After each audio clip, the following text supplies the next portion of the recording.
रहता है, कभी सुख, कभी दुख, कभी समस्याएं, कभी समाधान, ऐसे बार बार चलता रहता है। ऐसा नहीं कि दुख ही दुख चलता रहता हो या सुख ही सुख चलता रहता हो। तो अगर हमारा विवेक जागृत है और हम नाम जब परायण है तो हम दुख के समय बच जाएंगे कि हमारे द्वारा किए हुए कर्म का ही परिणाम आया है। अब उसको सुलझ करके भोग लेते हैं और कोई ऐसी विपत्ति नहीं जिसका निदान ना हो, और हमको उसको अपने मन में राजी होना पड़ेगा। अगर हम मन में नकारात्मक सोच कोई बढ़ाते चले जाएं तो अच्छी परिस्थिति में भी हम दुखी रहेंगे, अगर हमारी सकारात्मक सोच बन जाए तो बिगड़ी हुई परिस्थिति में भी हम आनंदित रहेंगे, खुशी रहेंगे। तो हर वस्तु, हर व्यक्ति, हर संबंध खुशी के लिए ही तो किए जाते हैं। हम कोई वस्तु एकत्रित करते हैं, कोई संबंध करते हैं या कोई भी व्यवहार करते हैं तो अपनी खुशी के लिए तो करते हैं। तो खुशी व्यक्ति वस्तु स्थान में नहीं है, खुशी हमारी सोच में है।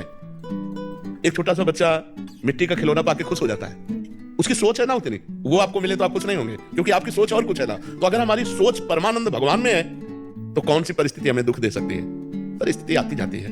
भगवान नित्य सच्चिदानंद में, जिन्होंने एक सेकंड में अनंत ब्रह्मांडों को रच दिया, वो मेरे मालिक हैं। तो मेरी परिस्थिति का समाधान वो क्यों नहीं कर सकते? तो हम खुश रहेंगे, हम आनंदित रहेंगे। तो हम हर समस्या का समाधान तभी पा सकते हैं जब हमारा चित्त भगवान से जुड़े। अगर भगवान से नहीं जुड़ेगा तो फिर तो हम आप सबसे प्रार्थना करते हैं कि हमारे जीवन में संघर्ष और समस्याएं बनी रहेंगी। बड़े बड़े महात्माओं के, यहाँ तक कि युधिष्ठिर आदि धर्मात्माओं के, यहाँ तक कि भगवान स्वयं श्री राम के, आप देखा जब मनुष्य रूप में अवतरित हुए तो सरकार को कितना कष्ट सहना पड़ा, हर समस्याएं आई, सीता जी का हरण हुआ, दशरथ जी का मरण हुआ, क्या क्या हुआ। तो जीना पड़ेगा, हमको जीना पड़ेगा, इसी जगत में रहना पड़ेगा। लेकिन हमको वो कला सीखनी है जिससे हम दुख को भी सुख में परिणित कर सके। वो है भगवान का भरोसा, भगवान का आश्रय। अगर भगवान का आश्रय, भगवान का भरोसा है, बिल्कुल सब ठीक हो जाएगा। हमारी विश्वास मान लो, हम अपने विश्वास से कहते हैं कि हमारी हालत ये थी, हम तुमसे सच्ची कहते हैं कि हम पड़े हैं, पानी रखा है, उठा के नहीं पी सकते।